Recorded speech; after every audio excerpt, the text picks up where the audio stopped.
ইসরায়েলকে লক্ষ্য করে শতাধিক ক্ষেপণাস্ত্র হামলা চালিয়েছে ইরান। হামলার পর ইসরায়েল জুড়ে বিভিন্ন স্থানে বিস্ফোরণের শব্দ শোনা গেছে এবং ইরানের মিসাইল নিক্ষেপের কথা জানিয়ে একটি বিবৃতিও দিয়েছে ইসরায়েলে। তারা বলছে, প্রায় 180টি মিসাইল ছেড়া হয়েছে এবং অনেক মিসাইল ভূপাতিত করা হয়েছে, তবে মধ্য এবং দক্ষিণাঞ্চলে কিছু আঘাতের ঘটনাও ঘটেছে।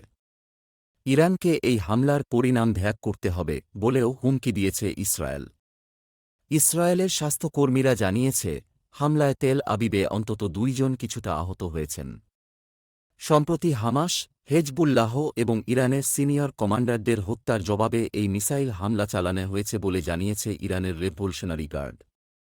তারা বলছে, ইসরায়েল যদি এই হামলার জবাব দেয় তবে আরও হামলা চালানো হবে। যুক্তরাষ্ট্র জানিয়েছে, ইরানের ক্ষেপণাস্ত্র ধ্বংস করতে তারা ইসরায়েলকে সহায়তা করেছে। অন্যদিকে যুক্তরাজ্য বলেছে, যুদ্ধে ইসরায়েলকে সহায়তা কাজে অংশ নিয়েছে ব্রিটিশ সৈন্যরা। শনিবারেই ইরানের সর্বোচ্চ নেতা অঙ্গীকার করেছিলেন যে তাদের মিত্র, হেজবুল্লাহ নেতা হাসান নাসরাল্লাহকে হত্যার প্রতিশোধ নেওয়া হবে। এদিকে ইরানের হামলার মধ্যেও লেবাননের রাজধানী বৈরুতে বিমান হামলা চালিয়েছে ইসরায়েল।